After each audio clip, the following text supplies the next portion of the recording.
Yep. I did actually get around to putting the show notes, as you call them, in. There Did weren't a you? lot Oh, of. There wasn't a lot in the chat, but I did manage to get it up this morning. There wasn't that much okay. on in there. Yes, I've got it there. Well, the show notes, as it were, was short. Yeah. Hey Pat, how's it going? It's going. It's, it's going. Yeah. That's All impact. Hey, You okay? yep, You okay? yes, I'm fine. All yeah. right. The big news is it rained yesterday, Big and it news was is due to it it was rained. due Yeah, to, it rained for Tim. It snowed for me. and it's supposed to have rained at 12 o'clock, and I haven't been out to see yet. So Mm. downside is I noticed it was a bit wet yesterday morning, and it was like a bit of drizzle. So the ground was 30% covered with dots by the time I walked through the door. Mm. I was in a space where I couldn't see out. And then I went out about 5 p.m. Absolutely chucking it. Oh, shit, I don't have a body. So I waited a bit for the 300-yard dash that I needed. Mm. Yeah, we had a whole day of kind of mist, a couple of days of sort of misty overcast, and then it actually snapped cold, and I think it's still below. It's mid morning here. It's 10 o'clock in the morning, and I think it's going to be below freezing all day. So this is our first day of kind of fall starts to become winter. So how's the colour going? I'm sorry, the what? How is the tree colour? Oh, the color was good. Actually, when I was driving back from Canada, the color up here we have mostly oaks and things like softwoods, popples, so aspen and birch and things like that that turn yellow. So we had a lot of yellow and a lot of dark red and different kinds of browns and stuff. We don't have so much of the maple, the red and orange maple stuff that they have in New England, and they actually have that further down in southern Minnesota as well. But it was pretty. Yeah, it was nice. Okay. We don't. We find that things go sour, like about May, but it's sort of like May, June, July. You have to have something exotic to be really going. And and oddly enough, one of the things that we have is Mexican petunia, as it's quite common. So it's purple evergreen. So it's not like an annual petunia, but it's a purple basic flower, quite a deep trumpet, and it's got a certain amount of veining. Mm. But they use it, oddly enough, quite a few of the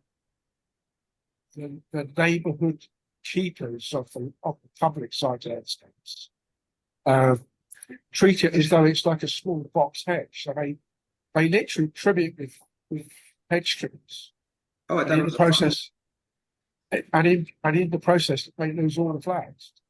So, they do the same with bougainvillea. So Mm. the Mexican petunia is not like 18 inches high.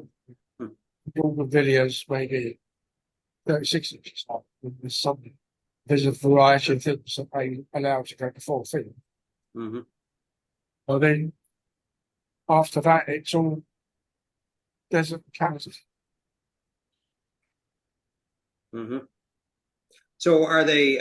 Yeah. Do they try to grow. I know where my parents live in kind of Northern California, they are a lot of people still, have lawns that they water and stuff like that, but many people are kind of moving toward desert plants. Yeah, well, there's still quite a fair amount of lawn, but um, you still get the stupidity of you carrying your bit of lawn with you in some of the golf because they're saying. Hmm. But um, a lot of golf is played at night, so we just floodlight golf courses, and many of those are green. Hmm. And when I had control of about 40 plus hectares, the grass, by the time it got to 3 years old, was sufficiently mature to have enough bugs that the birds come. So we have, in my sort of knocking 45 years of unprofessional twitching for birds in the UK and Northwest Europe, I saw exactly two pupos, which is a large thrush-like bird, but with a downward curving beak and a red Indian crest or a Roman helmet crest, and black and white stripes along the wings and its back. So quite a dramatic bird when you see through. I'd seen exactly two in 45 years, and then sort of like 6 weeks into being here, I'm driving out the drive, and there's one on the scrapping. It's not really long, it's just grass and lilies. And I thought, oh, okay. And then I happened to have a day off and I went to the local park where some level of football was played and sort of kids' playground, and load of trees with shady bits. And there's like a flock of 40 of the bastards. And it was like, hang on a minute, this is supposed to be a semi-rare bird. I mean, literally the following weekend, I'm driving further out into the desert, sort of, but not quite. And I went round this, classic American cloverleaf junction. So I'm tilted over because it's all banks to get you around the corner quick. And I thought, oh, what was that pink flower? And I thought I'd seen pink flower. So I sort of went round the quad and came back again. So I could take it slower on the outside and have a look. And it wasn't pink flowers, it was a bunch of flamingos. Oh, wow. Sort of thing you expect in the garden, And then the other quirky one with birds is I went the same 40 odd 5 years odd 45 years of in the UK, and I saw ospreys maybe 3 times up in the Lake District. And then here at one point, my office had one that regularly could have sat on the roof, watching the Gulf Seas conditions go fish. And he was a bit of, or he or she was a bit of a pest. At that point, the gardening was doing so nice that the main entrance to the hotel was so noisy with all the birds at sundown. We'd started giving them a little bit of competition by sending the hawks out during the daytime to sort of give them something to worry about. And this osprey used to come and chase the hawk away. Osprey being a little bit bigger than a little bit, yeah, just slightly less than an eagle. Yeah, we have bald eagles all over the place here. Generally, when there's roadkill, the eagles will come down and because they're huge scavengers, and there'll be a couple of eagles just by the side of the road, and they don't get scared off when you drive by them. They don't fly away, so they just kind of stand there, just stare at you. Yeah. Do they play chicken? As in, I'm I'm eating go round me, or do they? Well, they usually, get out of the way? usually the deer get thrown off the road. We don't have a lot of stuff that it's usually smaller. It's usually deer that they come after, and it's smaller things, squirrels and skunks and possums and stuff that actually don't get thrown clear of the road. I don't know. Okay. They may even drag things off the road. It's that's entirely possible. But it always seems to me that deer are not on really never on the road itself. Morning, Annie. Yeah, they're quite lumpy, funky. I did. They did talk about. I noticed in there they talk about. David talks about cardinals, and I do. I do remember living in the Twin Cities down in kind of southern Minnesota when the cardinals began sort of showing up every year, and that does seem like a change that I was.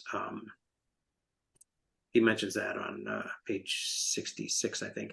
The other thing that we have a lot of up here is hummingbirds. We have hummingbirds like crazy, and I imagine that they. I don't know where they migrate to, but it always kind of blows my mind when we have monarch butterflies and hummingbirds and things up here that have to go to California or Mexico or something. Yeah. Well, I was just saying, of other Americans other than Chris now, in Southern California, all seem to say they come here or just keep going to Mexico. Mhm. But the non-bird story of the gardens, so we get out of this and get into the book. I was driving down one of our back service roads, March time, I think. And this is like 6 months after we've had a major fire. Mm-hmm. And driving along, and I suddenly see smoke, or what I think is smoke. But it's a bit like you were saying about you've got some mist. But if you think of some of the smoke, the mist and smoke that you get with marshes, it sort of hovers and floats around the ground. Mm-hmm. And this was doing this, and I'm thinking, go away! This desert, for Christ's sake, right? Mm. Boy, it's albeit next to the sea, but it's a desert. No fresh water about except in the swimming pool, right? And so I got closer and closer. I realised that it wasn't smoke. It turns out that somebody then found out a little while later that I then found on the TED channel I'm on a migration route for dragonflies Oh wow! from the Himalayas to Southwest Africa, Southeast. I didn't know they And migrated. they migrate and breed 4 times in a year because they're tropical dragonflies. And of course, coming from Northwest Europe, the larvae are expected to be in ponds and streams occasionally Right. for 3 to 5 years to grow big enough. And of course, it's like a bit like some tropical plants. They're basically saying, nah, we're not having that. We're going to go fast. And they follow the various jet streams that move the monsoons around. Wow. So they do sort of northern India, Nepal to southern India, Sri Lanka. Mm-hmm. Then the guy that found out was in the Maldives, which also has no fresh water. Mm. And he was a marine biologist, but suddenly realised he's got lots of dragons. Hmm. They then hit sort of Djibouti and northern Ethiopia, Kenya, Mm-hmm. and then stick around Kenya and go into South Africa with the herding animals and come back. Interesting. And it's not just that.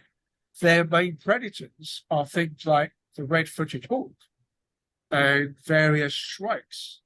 Mm-hmm. He's a largish insect-eating bird.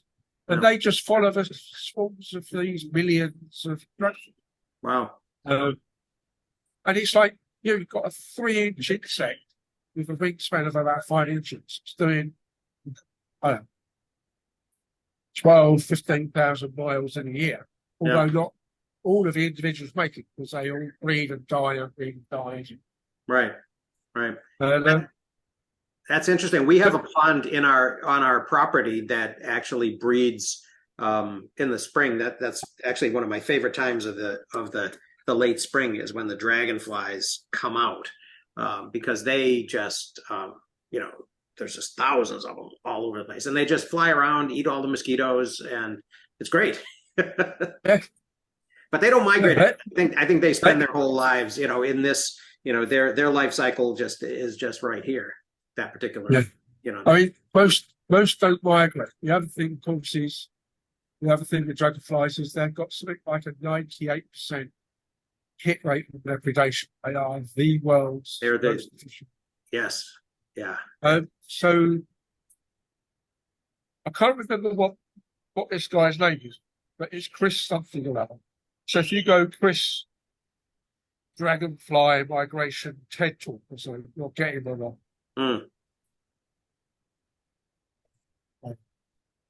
Hits quite easily. Anyway, and just to dominate for a few more minutes, I've got a couple of bits and pieces from last week that I'd like to add. I'm really, really thoughtful of you and your diminutive nature. So I thought I'd better comment. When you were talking, however it came up, I can't remember what the keystroke was that kicked it off, but we were talking about how small people were in certain generations versus the giants of the native population, with John Smith with a pistol stuck in him. And you happened to mention you were like 4th or 5th generation, and you're, when you stand on tiptoe, you're 5'3" or something. Yeah, I used to be 5'4" or 5'5", but I've shrunk to probably 5'3", 5'4" now. My old age. Because it's, and obviously there was this implied, it's the diet stroke, other things of pollution environment, how good and clean. And what I was trying to imply was that it's some type of epigenetic thing. Yeah, but there's got to be some sort of Middle Eastern European that's like over 5'2". Yeah. So oddly enough, my dad's one of 5 brothers, and he's the middle height. His 2 immediately younger brothers, who were all born before World War II and were going to school during World War II, are all 6 foot plus. And his 2 baby brothers, who were born after World War II, but still within the period of rationing for the UK, they're both like 5'6". Yeah. And then there's me at 5'10". But I've got an inherited spleen problem, and all of us in the family on the maternal side of the body are all small, and everybody that doesn't have it is all 6 foot plus, women included. So my mum, her sister, their mum, me and my sister, and her daughter, my daughter, are all smaller than our siblings. Yeah. I think I remember what's his name, Matt Ridley, talking about he was using the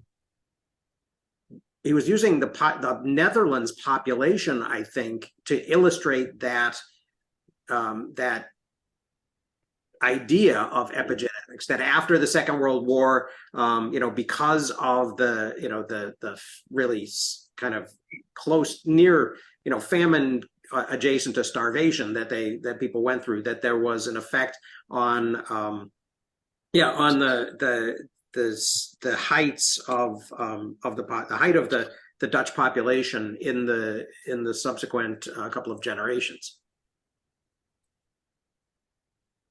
I think somewhere right behind me is Ridley's book.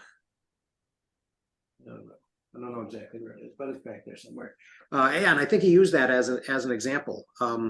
So yeah, I don't know. I mean, I think it's kind of weird. I mean, it interests me a lot now that now we have, we have this epigenetic stuff that sort of layers on top of the, the genetic information that, that takes, where change and evolution happens very, very slowly and very randomly.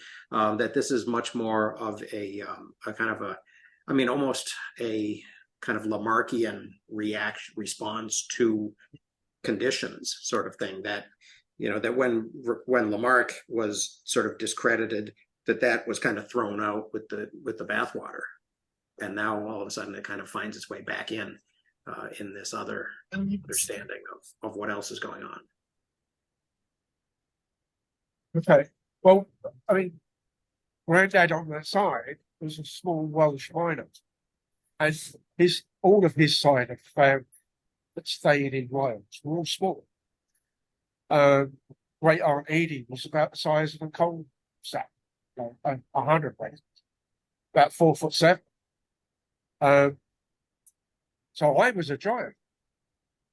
Almost the same sense as you were using the word last week.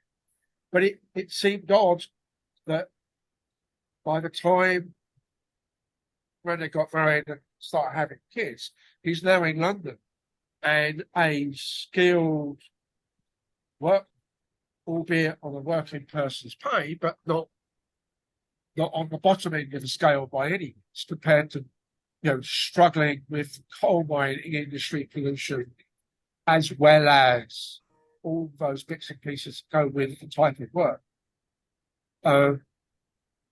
Albeit he was still in the coal trade of running as a manager, set boilers for electrical generation, so it's a tie back to the book, really.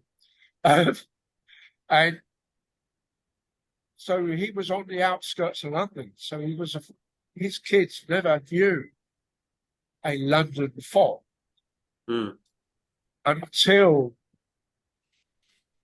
my dad moved back into more mid-London area, where the coke over coal started to clean up the air. And so although it wasn't officially a PC, I had one in my life. And I could see my feet as I walked along the road, but I couldn't see the curb until I stood on it to cross the road. And I was like 5, maybe 6, and then walking to school that morning. And it was dire. But it's like, I know where I'm going, because it's like, come out the house, turn left at the corner, walk 5 roads, and then turn left again. And but it was literally, I could see the floor of the ground of stood, but I couldn't see anything.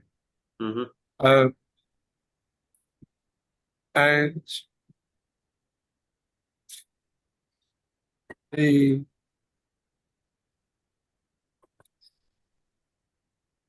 but going back to the size of people and diet, the only thing I could think of is it being connected to the quality of the diet, not just the quantity.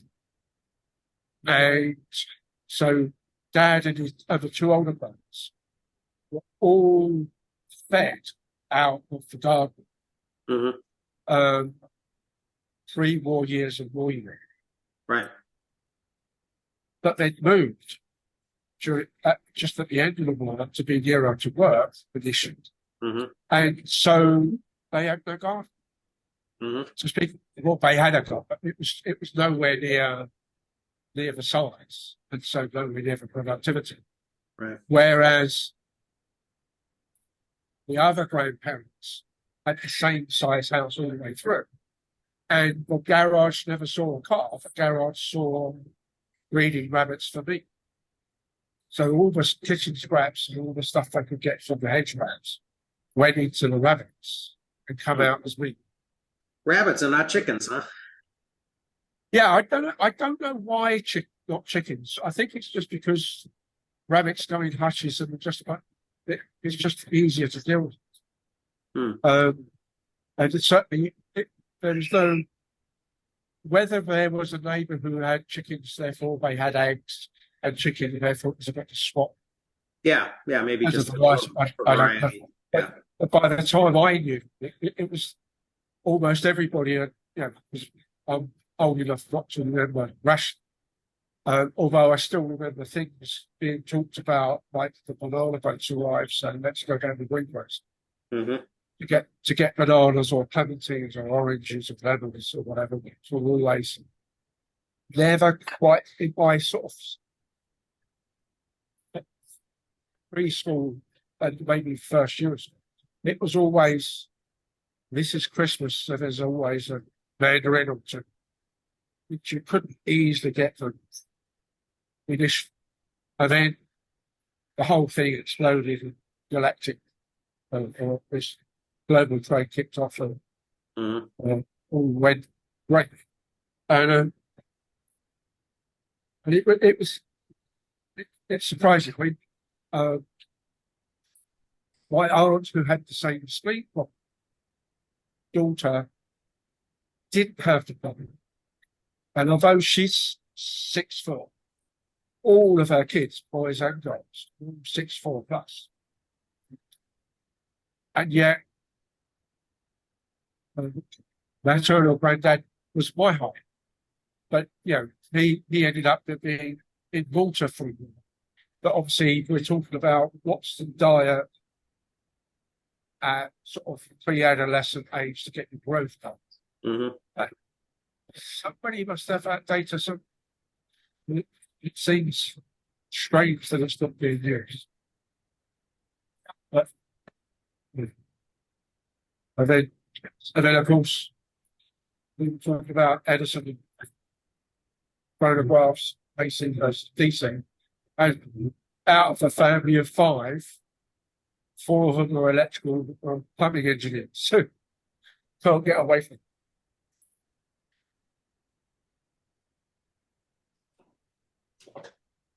Yeah, so to get to the book, we're looking at this middle section, which is kind of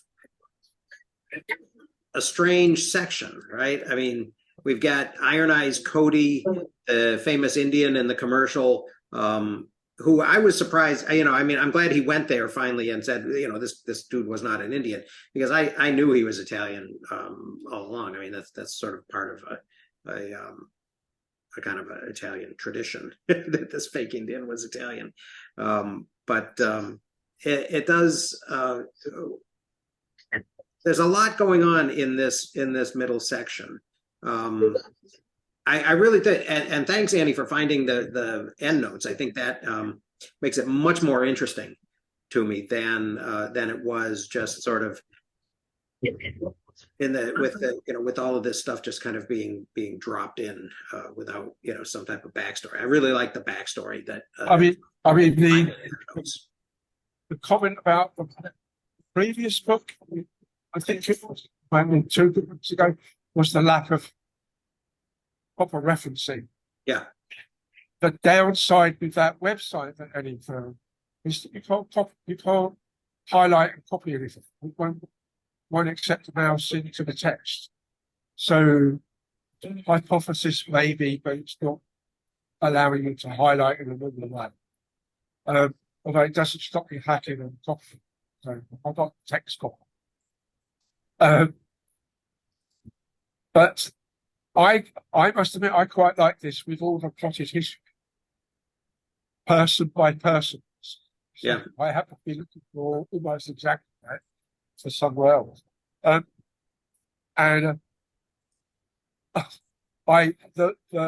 the funny highlight I picked out of here was in the first guy, Roger Revell, who I'd actually not heard of directly, Mhm.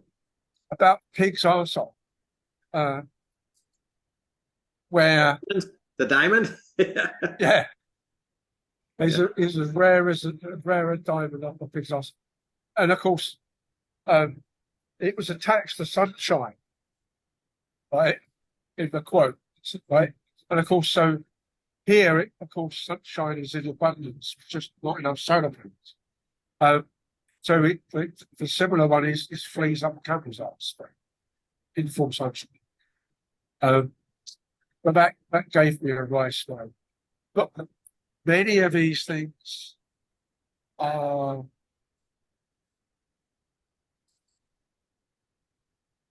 lifted, it seems, a lot from our friends Naomi and Eric, which was also mentioned last week. If not Naomi or Eric, it's Naomi and Jeffrey Sandpan, Mhm. who did a lot for background stuff to the Big Ben. Right. And so he's the guy who works with Naomi on a couple of other more of the academic papers. Mhm. And he's a good the pair of them are a good read for that. But I like the way he's come up um, around the and continue with the chatty style to make things like the ding dong backwards and forwards with Ravel and um, and Al Gore's critics, and trying to use the fact that Ravel thought Yeah. Al Gore hadn't gone quite far enough, but was Mhm. trying to use it as though it was against Al. Yeah. And the slow work done over the next couple of people. Yeah. One of the things Basically, that I think he didn't spend enough time addressing was that an inconvenient truth. I really I think that sort of really um, politicized the whole issue to a much greater degree, and maybe in a way that it was difficult to come back from. Because if you remember I mean, I actually use the commercial for it. I don't show my students clips from An Inconvenient Truth, but I do show them the commercial, and and after it had won all the awards and stuff, and after it was this big thing. About how, if you care, if you if you care about your children, then you will watch this and you will agree, and you will toe this line of it became very, very partisan, that this, and so and I found that a little bit.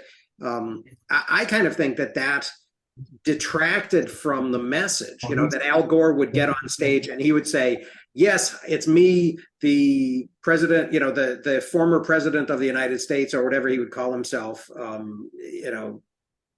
implying that, that he was robbed, and that somehow was part of his, his claim to credibility, or to legitimacy, or listen to me because. So I think that was unfortunate. Go ahead, Chris. Speaking of credibility, it dawned on me too as I got to the tail end of this second half, where he only there's a couple of kind of throwaway mentions. I had one guy he describes as the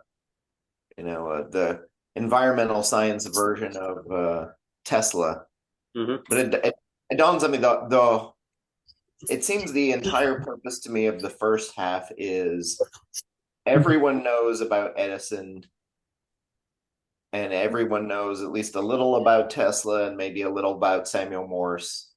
But I'm going to build some runway for myself as a credible source by telling you a fuller story of these people, but showing you with small quirky details like Morse's, anti-immigrant Racism.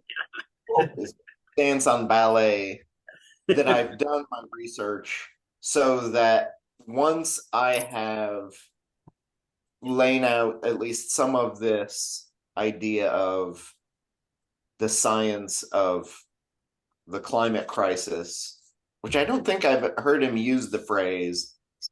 I'm glad he at least pulled up Frank Luntz's research on, let's call it something else that sounds prettier and doesn't sound as spooky and scary. But along the way, doesn't he say that calling it climate change is actually, he doesn't want to do that because that's actually stepping away from the truly scary elements of it and sanitizing it somewhat.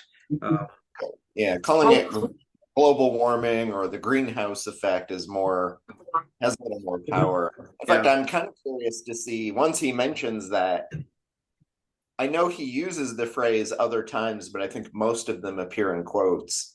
But I've got a note here that I'm going through to see, does he himself use that phrase through the rest of the book on his own terms versus calling it something else? Yeah. But I haven't gone through all the quotes yet, but I'm curious. Do you have a similar one? I mean, the person you're talking about when you say the climate Tesla is probably the GS calendar dot. The non-climatologist Brit in the 1920s and 30s that puts it together and works out the extra heating versus the pollution stuff. But then he, to me, screws it up completely and puts his equivalent Italian in as a red Indian by saying, by his reckoning, in the decades after 1890, mankind has spilled 150 billion tons of new carbon dioxide into the atmosphere. Well, it's not new, it's just been sequestered. And the rate was extraordinary. People, calendar wrote, were throwing some 9,000 tons of carbon dioxide into the air every minute. And then in brackets, he's got, at this rate is 2.5 million pounds per second today. And it's like, yeah, so you now got to sit down and work out what's the equivalent of 9 million tons per minute. Sorry, 9,000 tons per minute against millions of pounds per second. And it's only 8.566666 recurring times difference. Well, why not say that? That's much more dramatic. And that seemed to me like a complete screw up. But in the same sort of sense as, okay, he's chided about what term to use, as in climate crisis or collapse or global warming, greenhouse effect, the rest of it. And it's like, well, if I make it the greenhouse effect, I can break the glass, Connor. Simple solution. And it's not. So why do you want to make it so simple? I don't know why anybody calls it global warming or greenhouse effect or or the anti-Goldilocks effect, even if you're not trying to deny the problem in some form, even if that denial is just scariness. Yeah. Well, why are you not saying it's 8.5 times faster than it was just before the World War II? Imagine how much carbon went out during the war.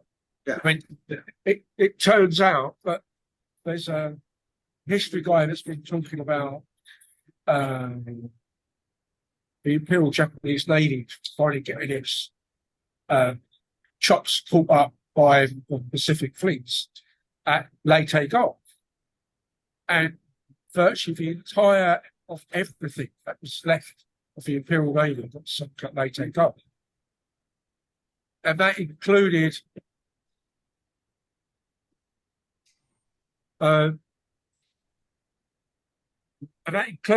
losing all the fuel.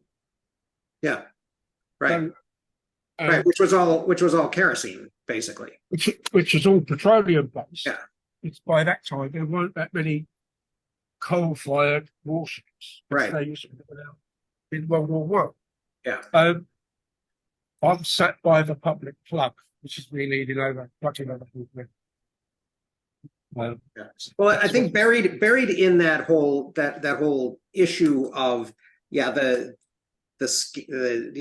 using tons versus millions of pounds and using imperial rather than metric in any case, is buried in there is also the change. What happened along the way at the same time was that the big kind of the big discovery seems to have been that the oceans were not absorbing anywhere near as much as we had assumed that they would. And so all of a sudden, we didn't have this sink that was going to take care of this issue and this problem for us, that we really didn't, that we thought, oh, it's all going to be okay. We're not that worried about all of this stuff that we're putting in because it's going to be absorbed into the ocean. We didn't, and he doesn't really talk about the effect of ocean temperature changes on that. Oh, this AI is, but it's also the chemistry in the sense of is the absorption a problem in its own right? Yes. Mm-hmm. Just as a piece of chemistry. Right now you've got, same as you've got acidic rain killing off the forests in Canada and Scandinavia, which drives the European green movement. Mm-hmm. You've now got a lack of coral, etc., etc. That was his AI Zoom thing. It's driving me crazy. I went like this, and so it that's annoying. Yeah, you can turn that off, by the way, Dan. I think I will. I'm going to try to figure out. Yeah, I got to figure out how to turn that off because that's ridiculous. Yeah, it's just one of the options there. Yeah. AI companion cancel. And the other thing that's coming over is while he's picking up, I think, some quite good points on the science, he's not doing the joined upness yet, or at least I have noticed that, whereby I want some pollution because it reflects sunlight. I don't want pollution to make the ice go dark, so all the carbon particles, as opposed to the sulfur dioxide. Right. If we can keep the sulfur in the air but not have carbon on the ice. Absolutely. Yeah. But none of that level of detail comes up. Yeah. The other thing that I think we were talking about, when you were talking about Al Gore's thing, the inconvenient truth. Mm-hmm. The other thing that came out about the same time, I don't think they were absolutely parallel, but they won't follow, was of course Paul Lomberg's skeptical environmentalist, which had virtually the whole of one issue of Scientific American that went through all the details of what was wrong with it, like no other book has ever had, in one foul swoop. Mm-hmm. And with Paul's book, of course, is that the charge for G.S. Canada with all his climatological work was you're an aircraft engineer, you're a weapons engineer. What the hell do you know? Mm. Whereas Lomberg, of course, isn't a scientist at all; he's a statistician. Mm-hmm. So his ability to talk about the way numbers move is quite true, but he doesn't necessarily know what the numbers are. Mm-hmm. In this And, frog boiling frog chapter, I thought there is a good towards the end of it. I think there is a good moment. I mean that he could have expanded on too, where we've got these people saying, we've got who's this guy, scientist. He doesn't name him from the National Center of Atmospheric Research. Talking in Time magazine said, by the time we know our theory is correct, it will be too late to stop the heating that has already occurred. And basically this will be sort of a runaway effect. And I think that is that's something that I would like to I would have liked to have been able to dig into a little bit more detail. The early part of this section too, with all the early scientists, is they're all finding their individual bits, but nobody's really pulling it all together and say, hey, what about all this feedback, etc., that you now get, such that even when you get down to the detail that, say, somebody like Jason Botts is giving you, who is a glaciologist working out of Greenland, and his big thing at the moment is we've underestimated the melting rate because we've underestimated how dark the puddles are of the meltwater that sits on top of the ice, that then percolates through the ice and then lubricates the ice so it moves faster, etc., etc., etc. So he's got his half a dozen little bits of feedback working just for him. Right. And then it's like, and what does that mean for everybody else? Because I'm not an oceanographer. Yeah. Right. Well, and that's the thing about the ice sheets melting too. Another big element is kind of that subduction of the warm seawater on here it's doing it again.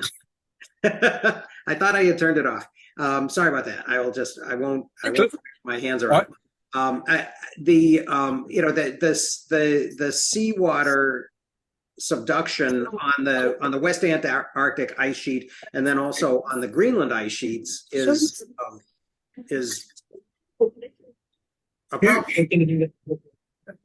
So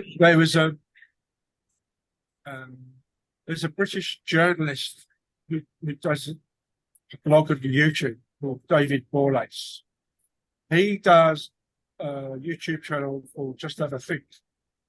And it's three weeks of Just Other Things. And then there's like a bigger have a review type, have another thing. The fourth one. And I think 2 weeks ago, he picked out 2 papers that have come out this year so far that are saying that we have well underestimated the feedback for the Antarctic ice sheet.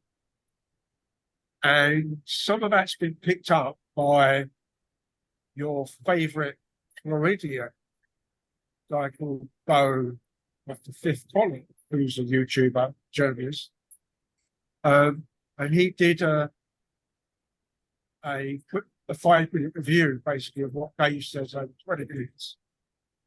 And sends you to a NOAA page that has a calculator that tells you whether you're going to be underwater or not, depending on how much.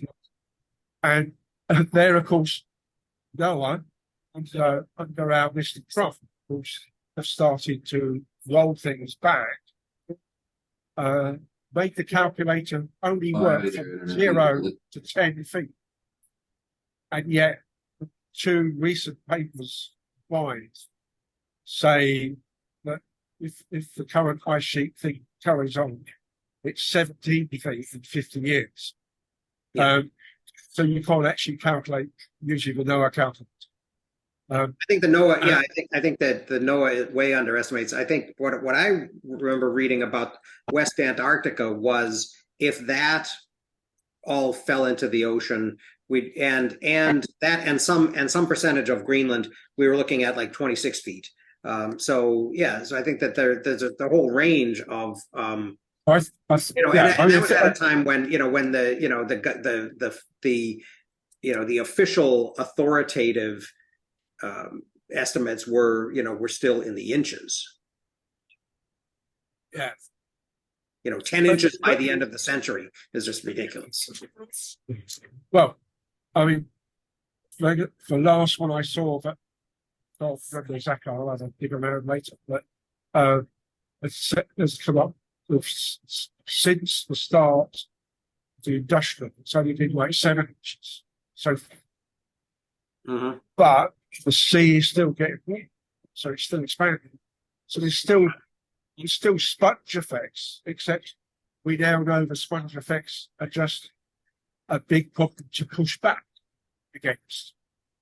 As and when we get emissions under control, we're going to have to wait longer for it to unwind rather than winding forwards. And it's still going to be winding forwards for a while because it's like a super tanker. It's not going to stop and turn on those 6 foot. But I was disappointed with the units. There's a Hope Jardine, the scientist who wrote Lab Girl a couple of years back, has done her version of climate. But it's more than just climate. But it's the collapse. And she doesn't put any references in at all. She just, at the end of the book, she says, these are my big areas of source, of which Noah, NASA, that sort of thing, and is one. Well, there's a few, but she's got no explicit links to the whole cross-checking. But she does a lot of what Catherine Mayhew does, is try and take out stuff that the right wing don't like. Just say, okay, you're a farmer, we've got a drought, right? So what's the drought problem? And you were flooded last year, so where did that come from? And work it back from there. And so Hope's book goes from, when she was a kid up where you are, basically, it was like, I walked to school in the snow from October to February, and now we struggle to find a lake strong enough to put skates on. Right. Right. Well, also it was uphill both ways when we walked to school in the snow. Yeah. Yeah. Don't Monty Python me about when I were a lad. Well, is it that there's no more snow during school time that you can't even walk to school in snow? Or is it that we don't have the ability to, plow the snow so you just don't go to school when it snows? Because a lot of places where it does snow, I remember living in Georgia. I lived both in Georgia growing up and in Connecticut. You needed a lot of snow in Connecticut for a snow day. A snow day. They would wake up super early and start plowing and salting early in the morning. Whereas in Georgia, it only snows a couple times a year, so we're not going to bother with the infrastructure or the people to do it. So we'll close down for 3 days for it half of snow. Well, you missed a bit of a start. So it's rained here the last couple of days. And some of the roads, some of the main roads, 8-lane highways, don't have drains because it doesn't rain often enough to worry about. Except when it does rain, the next thing you know is you're going through like a 2 foot deep puddle. Well, that's like Los Angeles now that the river is no longer there, right? Florida because it's sinking. Right. The river is there; it's just concreted over. Yeah, but so isn't there kind of a runoff problem? Well, because of the nature of the way rain here works and the geography, we have a word arroyo, which means a big heavy ditch that's dry 99% of the time, and then when it rains, it fills up instantaneously in automatic flood. And that's where the big floods are. So the issue is what we call the LA River, which is really, it's the big concrete ditch you see in movies like Terminator. Right.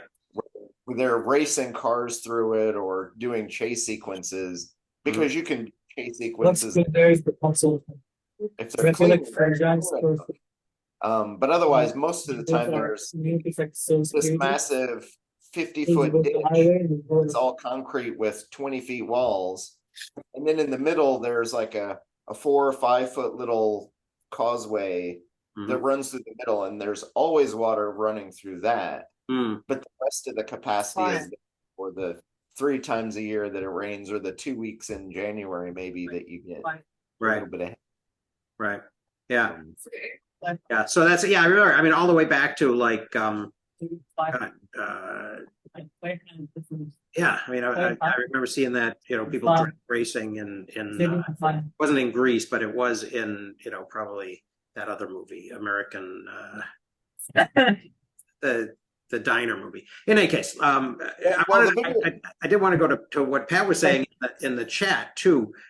This idea of the abruptness of change, and it being kind of a there's a lot of background noise coming from you, Tim. Background conversations kind of bleeding through. This idea that is maybe what prevented civilization for that period of however many thousands of years that we, you know, that we didn't have all the stuff that Graber Wengrow had talked about.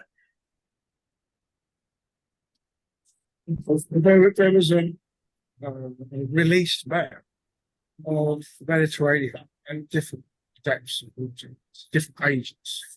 And then, of course, just as the Ice Age was finishing, you could walk from East Anglia in England to Holland because there was not much North Sea. So you could still find Stone Age village type stuff in the bottom of the North Sea. It's called Doggerland. So if you Google for Doggerland, you'll get all the effectively low level and so it got flooded first. And so, you know, the UK, the British Isles, wasn't even on Quebec, not even an archipelago. It was attached to the mainland. So yeah, I wonder, you know, when I see those maps of Doggerland, I wonder how much of that actually, I realized that sea level was lower and that land mass would have been exposed, but I think for a lot of the time it was probably also under ice. So, you know, so probably the glacier extended over it for much of the time, and as the glacier started receding, the water level came up too. So I wonder how long, you know, if there was a period when, you know, I think substantially open. Well, I think you've also got the same sort of problem with us with Greenland being green and inhabited by Eric the Red and farming, whereas they're not really doing that at the moment. Whereas Iceland doesn't really have much of this at all. So I have a trouble with truth and photographs. So when I take, and the other thing, of course, with Greenland is it's north and south and east and west of Iceland. So it's not like it's remote. It's exactly the same position. Yeah, it's just less volcanoes. But Doggerland, there are plenty of, as I said, Stone Age village finds, and you can still find some of things at low tide. So, I mean, East Anglia is a bit like Holland, and some areas are even called New Holland. And if you go back with old English maps, East Anglia wasn't the shape it is now. Norfolk Broads were a true, real marsh. And then on the other side of the country, the Somerset levels were fully brackish. There's no brackish water there now. Been drowned. And, you know, so that's how people like Alfred the Great and supposedly King Arthur managed to stay away from the elements by walking around the marshes. Getting lost in the marshes, much like you see, you know, that tall guy called Washington getting lost in them. in all the marshy bits of the Mississippi. So, um, so there's plenty. It's not very far off, and it would be interesting to get an ice overlay with the land overlay and the rest. But in the same way as back early, you were walking from Siberia to Alaska. You can't do that now. Mhm. But you could then, because it was covered in ice, but there were still beaches and still coastal lands, much the same as Alaska is now. Well, and yeah, Western Siberia was not, it was cold-ish, but it was not covered in snow and ice, right? So there was a place, 35,000 years ago to 16,000 years ago when the sea, the ice age started ending, that people, could actually live and could hunt, woolly rhinoceroses and caribou and all those kinds of things. And and there was a mammoth steppe up there, where there were things for the mammoths to eat, because it wasn't, it was tundra, but it wasn't under a glacier or snow covered. And the glacier sort of began, the glacier did prevent, on the Alaskan side, it did prevent people from coming down overland into North America, right? Because the Laurentide and the I guess the Cordilleran ice sheets kind of connected there, and they didn't open until like 11,000 years ago, the path between them, that everybody sort of assumed that the Clovis people had, sort of marched right down the center. But the evidence now suggests that people did kind of hug the coast, and and they talk about the Kelp Highway and all of that, that stretches from Japan, across the Aleutians to Vancouver, basically. That this was a place where people could get in kayaks and hunt, little minke whales and walruses and seals and things like that, and that they would have had the technology probably back then to do that. So yeah, I think all of that is kind of interesting. There in the text, in this section of the text, we also get this long story of the ozone layer and Thomas Midgley and the CFCs, and Midgley is interesting to me because Midgley is also sort of implicated in the tetraethyl lead thing that we never talk about. Where we've got this speaking of kind of epigenetic inheritances and multi-generational effects, we've still got this this crime wave in 20th century America that is probably to a great extent attributable to lead poisoning. When lead levels were 300-400% of the baseline environmental level. How do you see crime connected to lead? Airborne lead is neurodegenerative. So lower IQ and emotional instability are directly linked. But is that in fact, is that the cause of increasing crime, or is it increasing inequality, which drives people at the bottom of the economic ladder to turn to crime because they really don't have any alternative? Yeah, all of the above.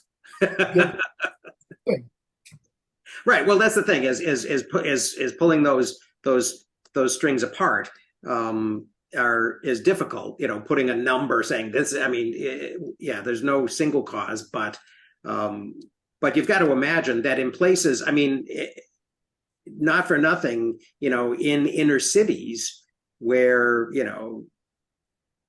I think it's a class issue and not a race issue, although it has played out mostly as a race issue in America. But I think that inner city people had that additional environmental Now, when impact. you said lead crime, my presumption was that you meant it was a crime for corporations to put lead into paint or to put lead into gasoline as an Mhm. additive, or and that's the crime. The Yeah, should be. original sin, let's Yeah. say. Well, Um, it's funny because we think about when we think about lead nowadays, we think about the Dutch boy, paint and the white lead and children eating it off of in old homes, eating it off of the windowsills and stuff like that. And and and that's not impossible, but that is not what the problem of lead in America was about. It was about this airborne. I said I'm sorry. I said 300, 400%. What I meant was 300, 400 times the background environmental level. Um, yeah.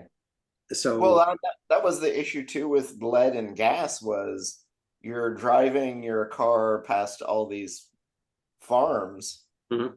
and the emissions coming out of your tank are settling onto the farm fields, which then means you're consuming it as Mhm. you go. Yeah, so you're Uh, getting in all these different ways, and people who are living in the inner city where where there's They have other stuff traffic as well, right? all constantly are having even higher exposure rates, and that's why that's why it kind of goes along with the inner city poverty and all those other things, Pat, that you mentioned as other contributors. Yeah, so there it's like a perfect storm. yeah. If I left, thought it was interesting. He called it the human with the single most impact on the environment, In whoever history. exists. Like Yeah, that, you yeah. know, like, and we've only vaguely, because we've read this, know his name. Whereas things like, who is the person who decided let's throw thalidomide into, Right. Well, you oddly enough, CFCs, lead in petrol, plastic pollution, and middle are all reasonably well covered in Bill Bryson's short history of everything. So Mhm. everybody should know. Yeah. It's not esoteric. It's not expecting everybody to sit down and reproduce the calculations that GCS calendar did to say, oh shit, the rate at which carbon dioxide is going in is going up and the effects are bigger and bigger than we expect because there is other things happening, but I don't know about. And we now know about. So I'm quite happy to spank anybody and everybody who says, oh, we don't know. Right? Yeah. Now, CFCs wise, how is it that politically we managed to get together and make the Kyoto Protocol or Montreal, whatever it was, and we now don't have CFCs as we did? And we don't use them for the products we used to use them. We use other things. So if it works there, let's do the same for CO2. Simply. well, the problem is the noticing of the problem and the solution of the problem there was, what he said, like a 4-year turnaround to let's fix it. The CO2 problem has been going on for over a century, and there's been so much fear, uncertainty, and doubt dumped into the well that turning that around is now tougher. So, and I think we even mentioned, was it last week? I think we talked about the Columbus and the flat Earth idea, and Hmm. how Washington Irving writes this history that is misread and then picked up by 3 writers after him who also write about it, and then that turns into History. misinformation that gets carried on and is literally, I was looking at some of it, and there are literally scientists.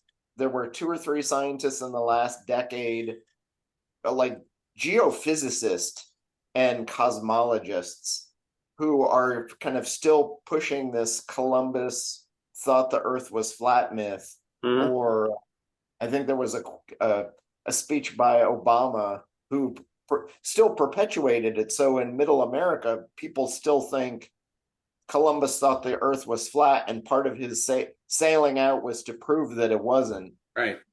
We know is patently false. Right. The incredible bravery.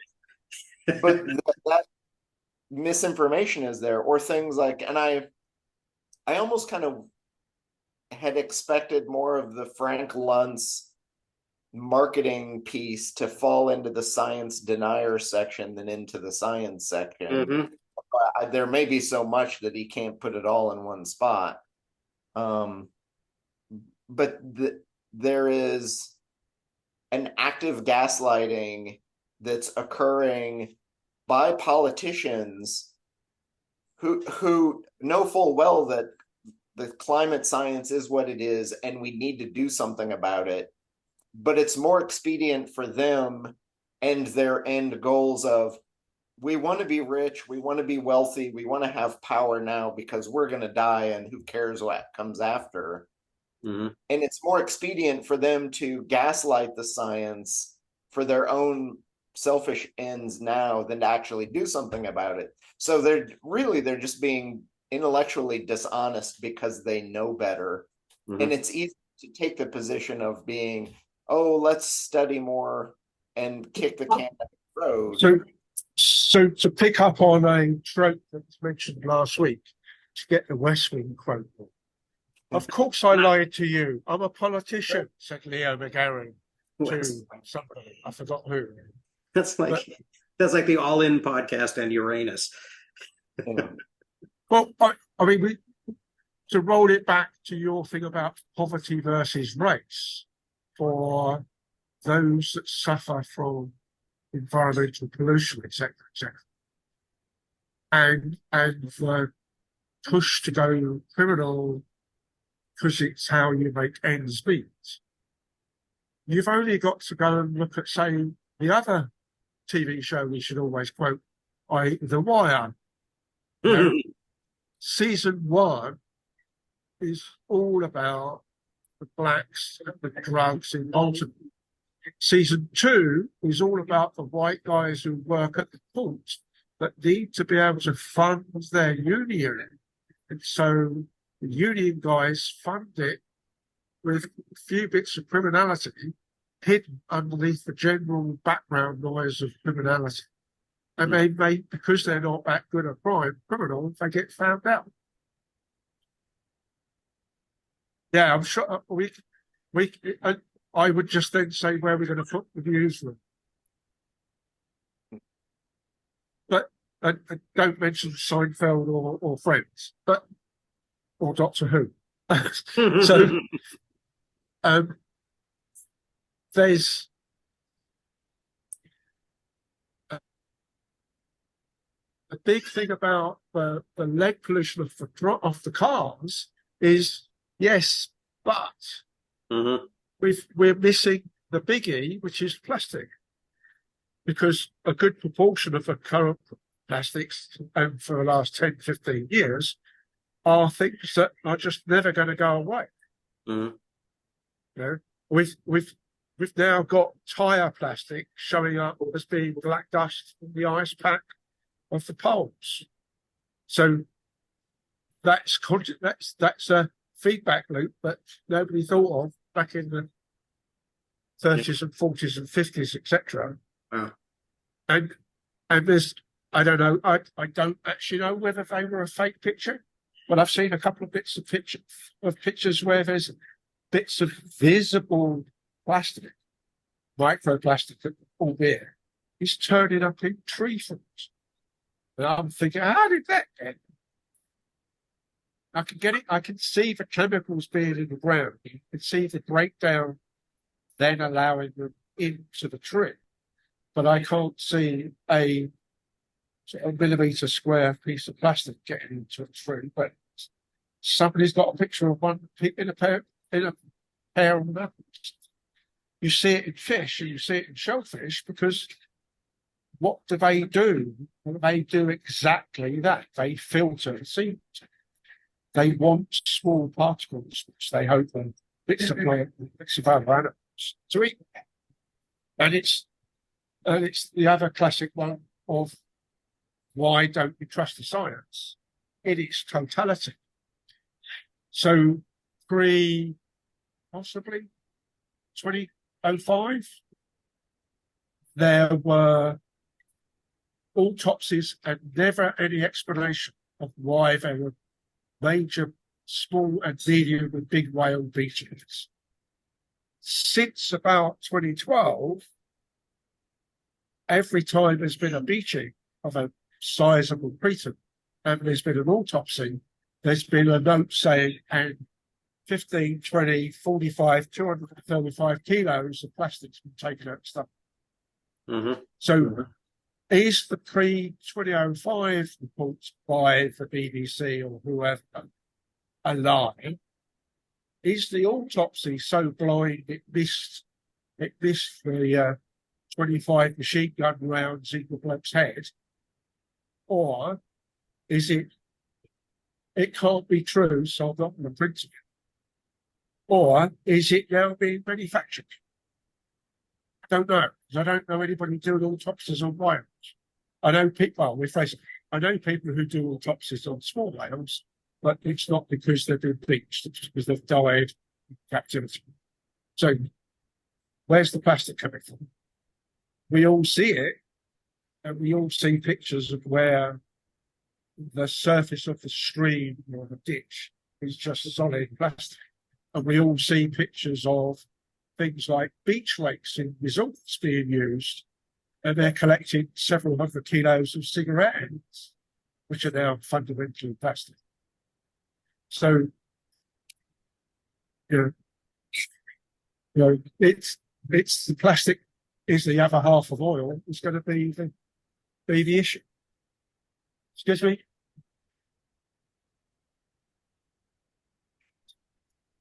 That also reminds me too of he mentions the scientist who goes out and pulls samples of fish from 100 years prior and tests mercury levels. And I've meant to go dig up the references and see if there's been other studies before or after that, because everything I seem to hear in the media is that mercury levels in fish are rising, whereas that research was done in the early 70s. And I don't know if there's follow-up. So my reading of this is that there may be a misreading of, oh, no, we don't need to worry about mercury in fish anymore because of this reference to science in the early 70s, rather than what's the current state of the art of that research now. So is that the same problem as Popeye spinach? Yeah. There's an old measurement that's not been fully debugged, updated, etc., etc. And of course, it's microplastic in mother's milk, microplastic in baby's feces. If you look for it, you'll find it. When 50 years ago, somebody looked at the microplastic. No, so there's no record. But if you do an ice pool or you do a pollen type count in a marsh or a mudfly, you'll get a profile, you'll get a history to do it for the right reasons. You just have to add the other thing to your test list, and you'll start getting data. I think. I mean, it's a case of publishing it with sufficient clarity to make it more data for people to use, rather than you come up with oh shit, we're all going to die next week because of whatever. But it's not. And one of the deniers' issues, of course, is not after the global warming was a global warming thing in the 70s, was, oh shit, ice will Earth. we've got a new Ice Age company, which was a rollover from old data being used for things that weren't quite up to date and weren't quite fully integrated with things like lake tectonics, continental drift, etc., etc., etc. So now we have all those. Now we're going to put it together, and that's the bit that hasn't really come out of his book. He likes his little bit of drama. As you said last week, he likes these juicy little tidbits, but there's never quite enough supporting parts to go with it.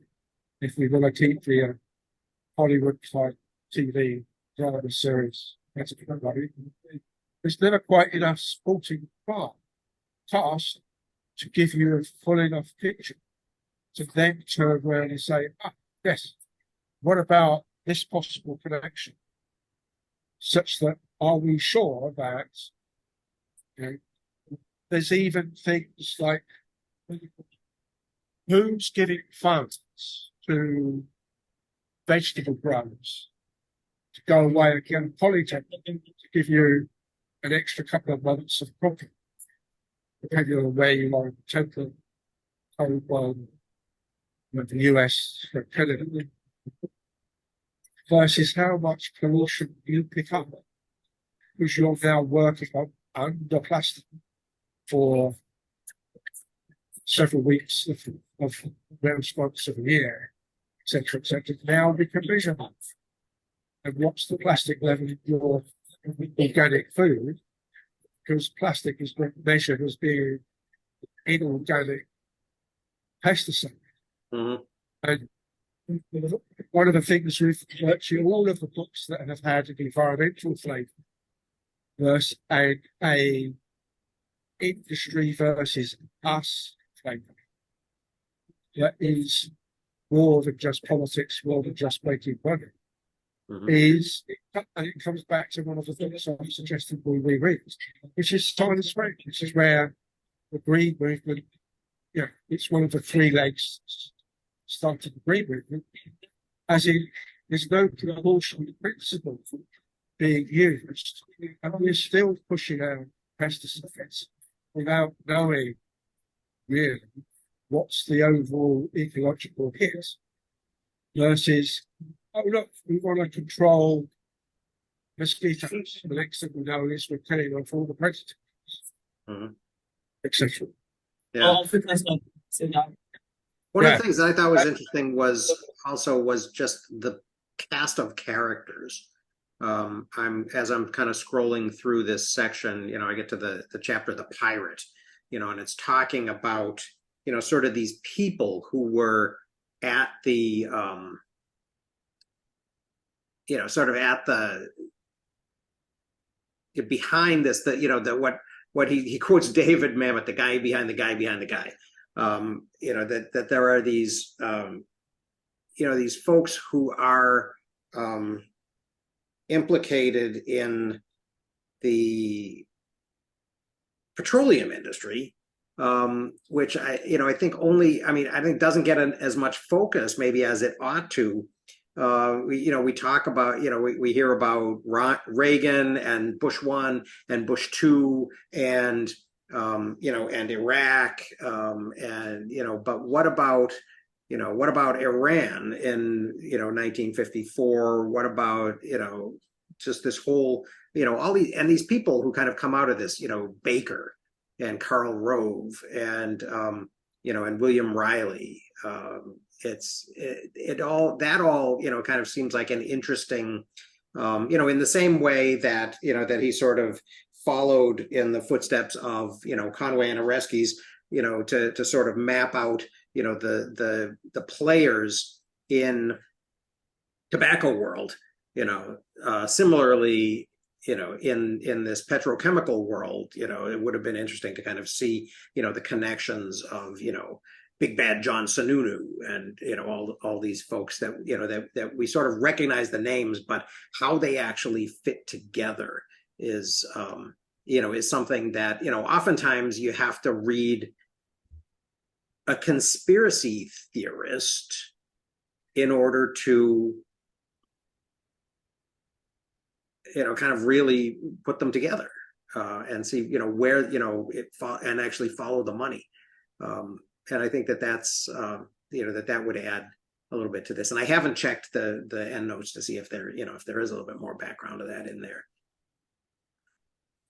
The thing that strikes me too is there seems to be, and I'm maybe he gets into it in the climate crisis space, but I think of it from a statistical thermodynamics perspective. You may have a pot of water that you're boiling to, let's say you're going to boil an egg or make some coffee. You may not know the exact position of the internal complexity of every molecule of water and every tiny bit of mineral or salt that may be in that water and how it's moving around. But you know enough about the statistical mechanics of the boiling of water that when you turn on the heat, it's going to be a few minutes and you're going to have a pot of boiling water.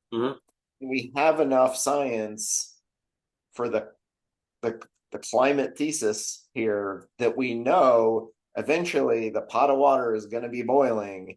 Right. But because the politicians can point at, oh, but you don't know where every single molecule in that pot is, so who cares? Let's just ignore it and move on. Or we let's need more study. We need more study. Yeah, we need more study. We can know exactly where every single thing is massively complex. If you don't know where every molecule is, Right, we need to know the position. Yeah, and that's quantum mechanics, right? We need to know the position and the velocity of every particle. Oh, wait a minute. Yeah, but you're talking about a GOP guy, so it's velocity, position, and color. There you go. But I thought it was interesting that Maggie Thatcher actually was more of an environmentalist than I thought she was. Well, yeah, you're going to throw that quote back at me from Johnson. But the problem with the boiling of a kettle is when I walk in with my snowball and say, "What about global warming?" One of the water atoms in your kettle is now in my snowball, so it can't be up. Yep. So yeah, I mean, for Anne, who wasn't here, Boris, our friend, the Turkish English Prime Minister, made a green quote that apparently Maggie Thatcher was the greenest previous Prime Minister because she'd managed to close down the coal industry earlier than other countries. She broke the mining unions that they made that 9/10 of the British coal industry just vanished and was having on. Well after my family got out of business. Well, that seemed a very funny retrospective view of Maggie and her love of Arthur Scott. Coming from a guy that also decides that women that walk around like this are letterboxes, and black people are penny cans for smiling with the white. But with no obvious seat.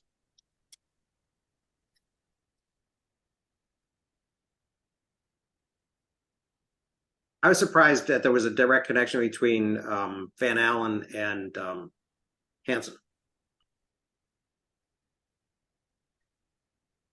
That's like one generation. When you think of that as, Van Allen. Yeah.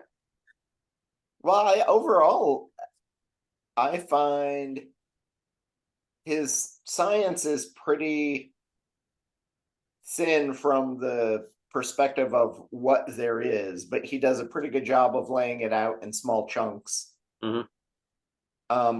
I, being an engineer and a scientist, I kind of want that next layer down with more coverage of the things like the Milankovitch cycles, which Mhm. are interesting, but also muddy the overall picture of what's going on and add layers of complexity Right. for the average reader, who I think is, it's obvious they're going for a bigger mass market for this book. Mhm. Well, I mean, we mentioned Bill Bright, or I mentioned Bill Bryson and his short story and everything. That's got to be close to being 30 years, so it's out of date. Yeah. But I don't think anything he actually really says is vastly worrying, Mhm. and certainly not off the time, right? But Yeah. that has more complexity of the science than this does.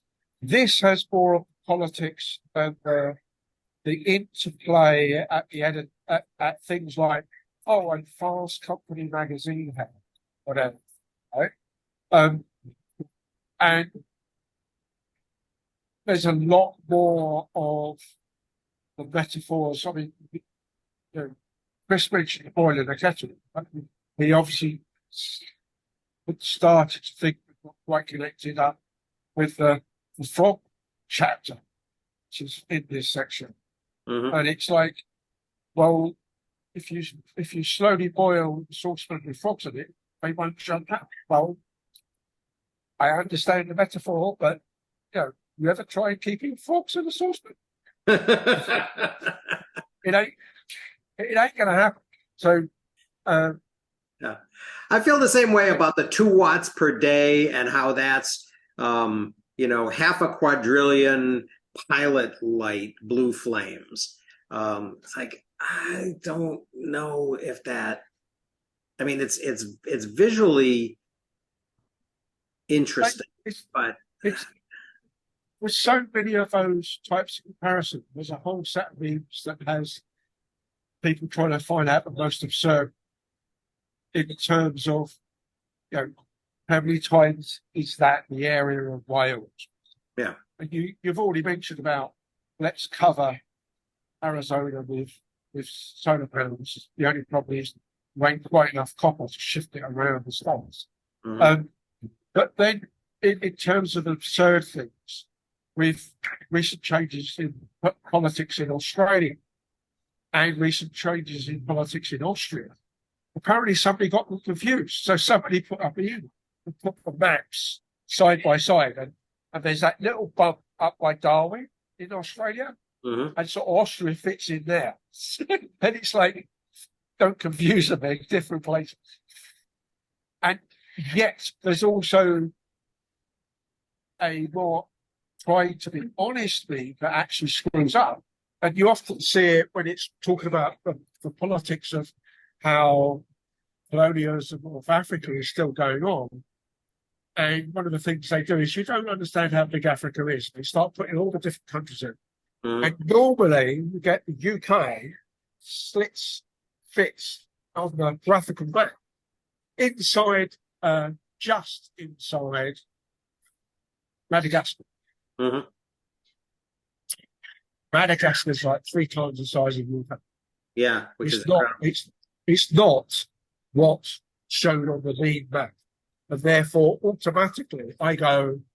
Therefore, I don't trust until I actually tabulate it out, work out the area, Mhm.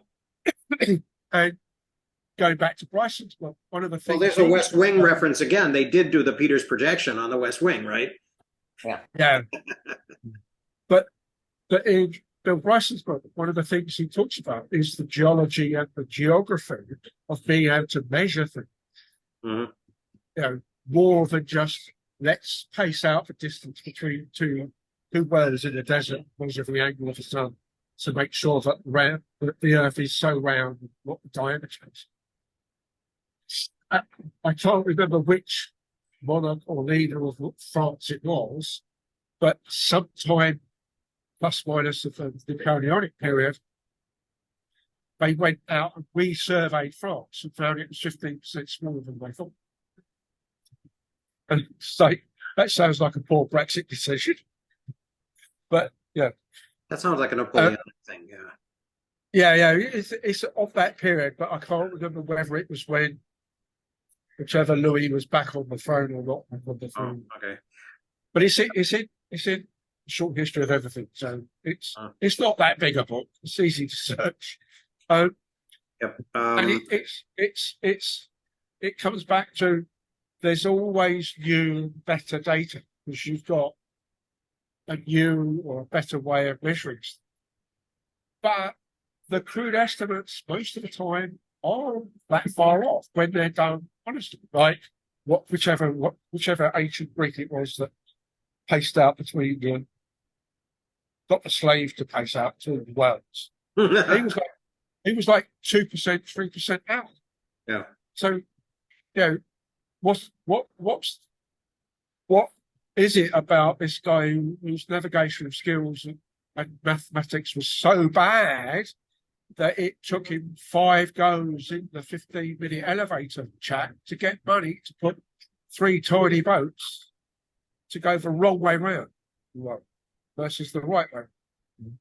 Well, Go past the pride of the empire, i.e. England. yeah, I mean, it seems like the evidence suggests that he had a difference of opinion about the shape of the world too. I've seen some stuff that seems fairly convincing that suggests that Columbus believed in kind of a pear-shaped world, which is odd and interesting. But I think that the reason that he underestimated the size of the planet in kind of denial of Ptolemaic science was that he knew that you could sail for whatever it was, 4 or 5 weeks eastward from the Azores and get to the fishery that all of the Portuguese were going to, which was the Grand Banks, right? And so he knew that there was something there. And this is the thing that I think is kind of missing from the story. And so he extrapolated from that to think that, well, if that's Asia, then the planet must be smaller than we had previously believed it to be somehow. And I think that's the missing link.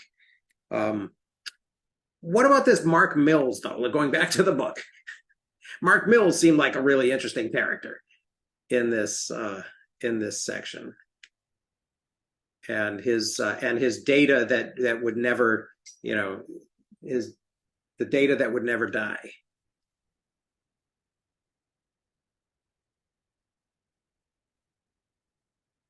This is the final thing, and this although this is the scientists section, it really is kind of seems like a lot of denial science is kind of coming up here, as you sort of observed, Chris. In some sense, he is kind of transitioning into that next section. Yeah. And he almost, when he introduces this, if I remember, he says, one of my favorite characters is this. So it's almost kind of like, I'm going to make a separate chapter. Yeah. Just talk about this guy because I have too many index cards on him to not mention him in fuller shape. And he adds some character to the story, and in some sense, like moves and I think all the Frank Luntz and some of the Sununu and Denier stuff, he's been building it in the couple of chapters up to this that then eventually, like, okay, now we're at the end of some of at least the basic science. Yeah. I won't get it. We're not going to get into the super deep stuff, but just the basic outline I've done. And now let's go into the Denier stuff, which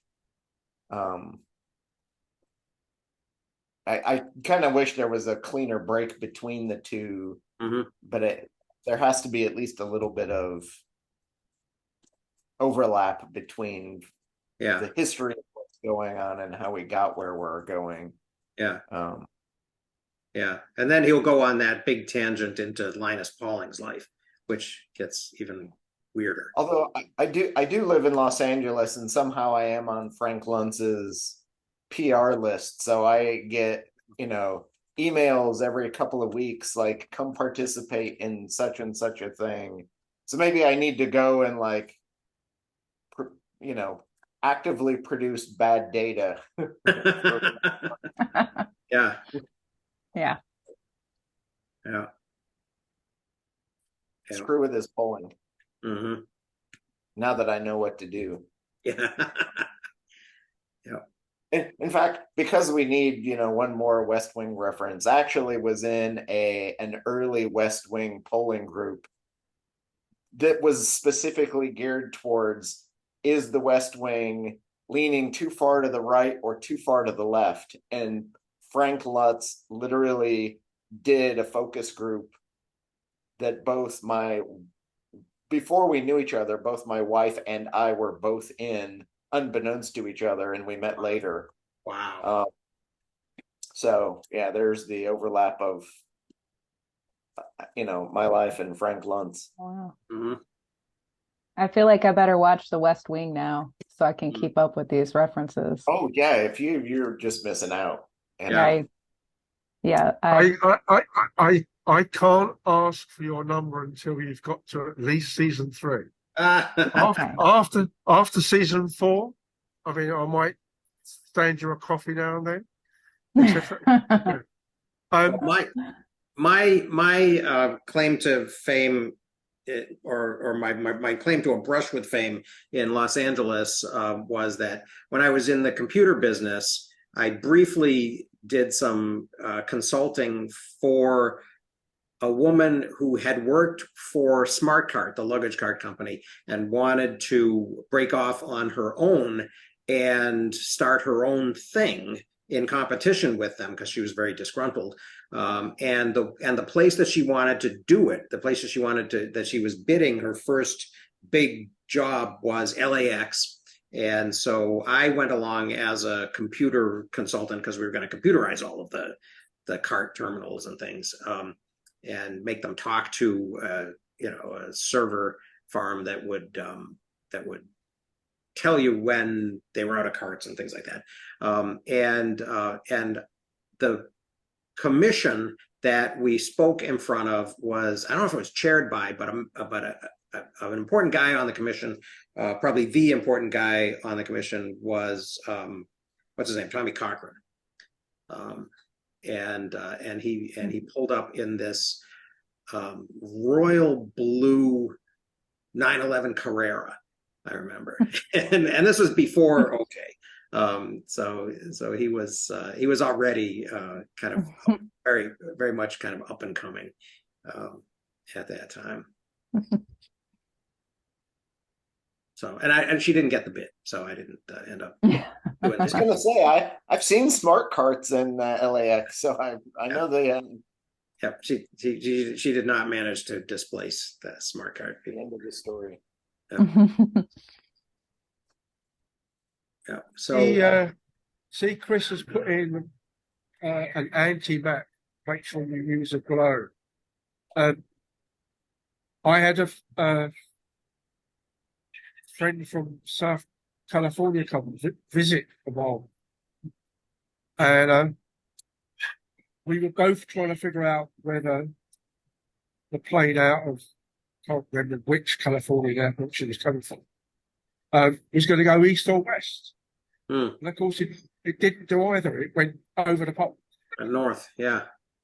So I learned that. It's so map focus. You know the map so well that when you turn it upside down, the other West Wing reference to Peter's prediction. Yeah. As in, where's north? Oh, it's not where you think it is. It's down there. Yeah. That's what I learned about the Great Circle flight plans with a string and a globe. Yeah. When I was, I knew it. I just didn't put. It's one of those cases where 2 + 2 was 22. Yeah. I was researching. I wanted to write a novel, a sort of science-y fiction-y novel about airships, and South American revolutionaries for a long time. And so I was researching what it would be like to travel at the world at about 3,000 meters ish, because that seemed to be like the sweet spot for flying airships until you get to the Andes, and then you got to kind of go uphill.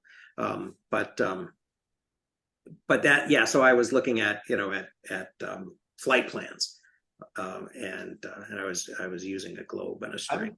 I'm curious how to look at that and compare it to like medieval travel, where I'm sure it's here that I've mentioned before. There's the 1-6-23 travel model. So in 23 days, you can walk as far as you can go in 6 days on a horse. And that same distance is roughly 1 day of travel by boat. Sailing Like that. So I'm curious what that equivalent would be for that mode of travel, or to like tie it in even now to what the decimal version would be to go by either small commuter plane or even a jet airliner, or even the Concorde, which I don't know how we don't have the Concorde anymore. Yeah. No, it's 30 years this week. Yeah. Yeah. That's amazing. Yeah. Talk about not having flying cars. We don't have the Concorde either. Even no. I was assuming that airships are going to go about 150, 200 miles an hour. Still significantly faster than most sailing. Yeah, but less than but much slower than than commercial jets. Which, yeah. So but if they're doing 200, 300 kilometers an hour, that's about a third or a quarter to a third. So yeah, so about a quarter to a third. Yeah. But in the context of this, and it seems we've got this little private store of things we have to get and need to read. King Stanley Robinson, the last 3 books. Yeah, last 3 books have all been sort of eco sci-fi. Yeah. And they've all ended up with, by one means or another, replacing airliners with airships. Yeah. And so all the plots end up with being sort of like World War I spheres, as in Zeppelins. So there's one person who wants to save the polar bear, so puts a few in her airship and shoves them down to the Antarctica. And the green people shoot them because they're worried about penguins. It's the other big issue that I never really completely resolved for myself was whether I was going to use hydrogen or helium, because there just isn't that much helium, and it has value, but of course hydrogen has the flammability issue. Yeah, especially with a thin aluminium fabric, does not help. Yeah, but there's a couple of airship people that are looking at being able to use hydrogen fuel cells as the motive power and hydrogen, because helium's so expensive, as the lift. But in much more less flammable cells, and also making double and triple sausages wrapped together to get something that's a bit more like a flat oval blimp, to give it carrying capacity. And one of the uses was to take out individual mature trees out of forests, so you don't have to clear cut. Which seemed to be like, that's a good adding another green thing in. We still want to we take out a sample of the mature trees And so we don't plant forests in the normal way of plantations anymore. And so they're better off for everything. Could you therefore say that we'll corrupt E.O. Wilson's 50% Mhm. by saying that we will go and hunt for the odd tree at a very low level rate in the 50%? So there's that. But I still think plastics might, other than the climate directly, big plastic thing is going to be bigger than we think for biodiversity eventually, and just the food, our food chain, it's everywhere. We keep wrapping the food in plastic and bottles. What chance do we have? Mhm. Yeah. Yeah. And we haven't even gotten to the Unification Church yet.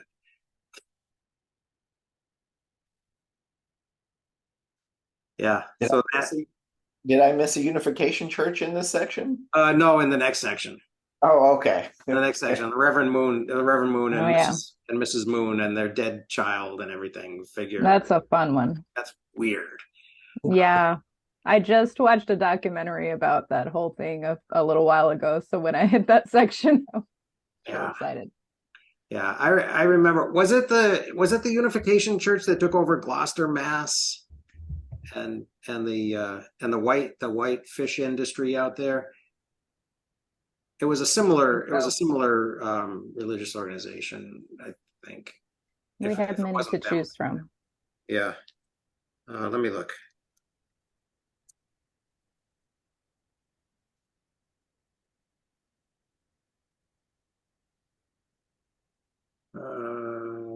Yeah, they arrived. Yeah, they arrived and they took over Gloucester and the whole. Yeah, I think the whole Bird's Eye seafood empire. Oh yeah, that's right. Sushi. Bird's Eye was an interesting guy. Clarence Bird's Eye. He's probably somebody who someone should write a good biography. I know there's a biography. I've got it somewhere hiding in my massive list of things to read. Mm-hmm. But it's, fascinating that his cold process has put his name onto packaging that still exists as a thing. Yeah. Yeah. Yeah. So anyway, we are at 9 minutes to noon. Anything else in this section before we get to the deniers? I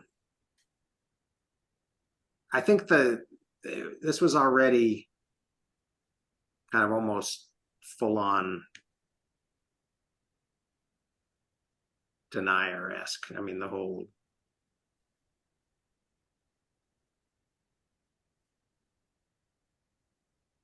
Indian part, and the people in the people who just kind of keep cropping up. I think there's a whole story about sort of the characters who take a position on one side. I mean, Henry Kissinger is in here, much less, I mean, there are interesting science people, there's Keeling, there's Ravel, but then there's all these other all these other weird characters who seem very much to get their hooks into the story. Yeah. Or even the small little things like, and I didn't notice until I was going back through it that he mentions I think it was the congressional testimony in 1988 that seemed like a bombshell at the time, but he mentions it very early in section 2. And then he comes back later and tells the full story of, we did the testimony in November and nobody cared. Mm-hmm. But then positioned and did the testimony in June on what's historically had been the hottest day. Mm-hmm. And it turned out a little better and made more of a splash because that also was like peak temperature day in several cities, and other things going on like added to. So I think what's broadly missing from this, that they talk about Frank Luntz and pollsters and testers on, and I'll say broadly, I'll paint the broad picture, on the right, or who are now on the right, typically science deniers. But similar to even the Planned Parenthood and abortion issue, we're going to plan 30 years into the future, how are we going to get rid of this, and create a game plan and create organizations like the Federalist Society to deal with these issues. And it doesn't seem like anyone on the left is doing that type of forethought and planning. How are we going to deal with this 20 years down the line? Because it's still going to be an issue. So how can you poll and test and create that PR science to push back in the other direction beyond just the basic science you're using? How can you think about the communications piece of what you're doing so that you can keep the things that are important and valuable to you? And I don't think we see that type of organization happening, or either that or it's happening and it's just totally not heard about or seen or talked about. But I can only wonder what's going on there, because it's I think I mean, and previous things that we've read have tried to kind of get at that. And I think part of it is the two parties, roughly from an identity perspective, are what people like Daniel Kahneman would call the system one thinkers and the system two thinkers. And the left and the Democrats, or the Democratic Party in the US, are system two thinkers. We can sit down and puzzle it out and do the long-term thinking. And the Republican Party tends to be the system one, knee-jerk reaction. And Donald Trump is, patient zero of that type of thinking. If it's not a knee-jerk reaction, he doesn't have the ability to do, or in my mind, every example I see of anything he does, it's all knee-jerk reaction, and it's never, ever, ever system two thinking, which makes me think he's not capable of most of the type of complex thought most of us do.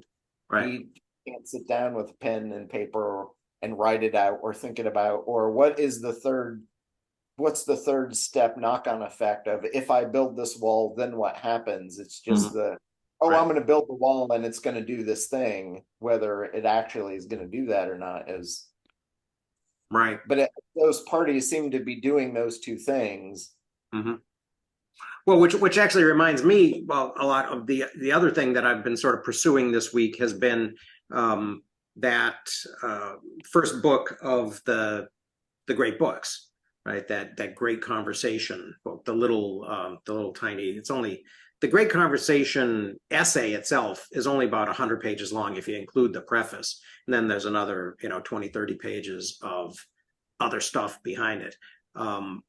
But that is kind of the argument that Robert Hutchins makes is, if we are going to have a democracy, then people need to be able to think. And this is the way to teach people to think. And there is, and nobody's come up with another, another alternative. And so let's do this to safeguard democracy. And this was, and he was writing this in 1950, 1951. It came out in, late 51, early 52. And, so it's, so the Korean conflict has just begun, the Cold War, the loss of China, right? The Soviet nuclear test, we get the US completes the H bomb in 52. So this is a a very fraught moment. And this is the thing that they're talking about. It's what, it's what you're talking about, because the ability to actually think through complexity. And they believe that this was, the only hope to do it. So that interests me a little bit more in that whole yeah. whole I mean, project. we sort of mentioned back with Silent Spring, but as of 12 years ago, for its 50th anniversary, there was a Brit who worked for the Royal Society of Protection of Birds, so the Auburn Society equivalent, did an update. So Silent Spring Revisited is the title. I forget what his name is, but it's a double barrel. And he's just a bird ecologist, and he's not a great writer. And all he's really done is talk about all of the environmental steps forward, steps back since the publication, up to when he wrote the book. And even with his seemingly unpolitical bias, other than as a bird, talk on all these different aspects don't always reflect on birds directly. So you get all the oil tankers that crashed and dropped oil slicks, and so all the birds died, etc., etc. The number of times a good piece of legislation just gets whittled down, such that when it comes out the other end, it becomes so unworkable within 4 or 5 years that it gets quietly dropped, such that it's almost to the effect that it never existed. And yet all the upfront work, all of the visible work, relating back to what Chris just said about various think tanks and organisations being pushed, all of their better thinking than just mere thinking is going into politics. It's not going into the science or the solution. It's going, how can we stop the solution coming? And that's pretty clear. So whoever's trying to get things done is very often being the symptom, I think, because they think they've won. They've got the legislation through. It's already watered down by 20-25% as the pragmatic working piece of politics to get it done. And then a solution for the rest of the right-wing stroke GOP stroke corporates is, well, the EPA is doing the policing and it's got 20,000 employees. How much policing can it do if it's got 5,000? Right. So we won't touch the legislation. We'll just gut the police force. Well, or you can say, well, we won't attack the law directly, but we will ensure in the appropriations bill that none of the money that we appropriate will be allowed to be dispersed in that way, right? Towards that goal, right? So there's no funding for it at all. Or in the US terms, it becomes the federal intent becomes not state law. Right? So gerrymandering stroke, a Planned Parenthood stroke, etc., etc. Or let's ban the book of the Gay Penguin because, or even better, you ban the diaries of Anne Frank because she talks about emotional feelings for another woman. You're almost going to a Parks and Rec reference there. I don't follow Rob Lowe. The Penguins. You don't like Rob Lowe? He was okay in that. He was okay. He was supposed to be the lead for the West Wing, but got beat by a bloke with a stiff arm called Martin Sheen, who's so much more of a lefty than Robert Lowe. No. Anyway, it's noon. So next week we will learn about the Moonies. So we're going to do the whole denier section. Yeah. As big as the first two parts. Yep. Yeah, but I think it moves. I mean, I think we can move pretty quickly through like the Moonies. Oh yeah, this is not a deep. Yeah. The Moonies, they were crazy. They Okay, were crazy. got it. I mean, it's almost like Once Upon a Time in Hollywood. And maybe that's, and I guess maybe that's a kind of the takeaway. That's one of the senses I'm getting out of this, is that it's like the Once Upon a Time in Hollywood book about climate. See how many names you can drop. Well, and he seems to have the interest in, in the same way that Tarantino does about all of those little details of the history of Hollywood. He's got all these things in here, and I think that's really what the endnotes demonstrated, was that he really is an enthusiast about kind of picking all these threads up. You should get down to the acknowledgements and the Igloo and the Parrot on the last part 4. Yeah. Yes. Yeah. I think that that Igloo and the Parrot part was, I guess that does go on for a bit, but yeah, that's kind of quick to get through too. Yeah. So why don't we finish it? And the sooner you finish it, the quicker we get to Graber. Get to Graber, yes. There's some subject. Yeah, which I listened all the way through, and now I get to actually read and make some substantial notes on. Yeah. I've started listening. I'm going to definitely need a lot more listening. Yeah. And notes and listening and notes. Yep. Yeah. I'm already really upset though. I mean, things are bad and made up and terrible, and then they are even worse. And they're even worse than you Then they're even worse. Yep. Until you get to bullshit jobs. Yes.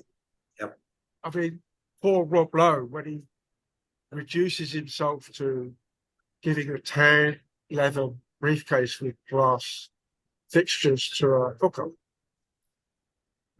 West Wing reference. Oh, is that a West Wing or Right. That got by me? Okay. I guess that's the rest of my weekend, is watching through season 3 of The West Wing. At least. At least. Yeah. Three seasons in one weekend. Am I up to the challenge? That's a lot. There's 22 episodes of season, so they're big. American season. Yeah.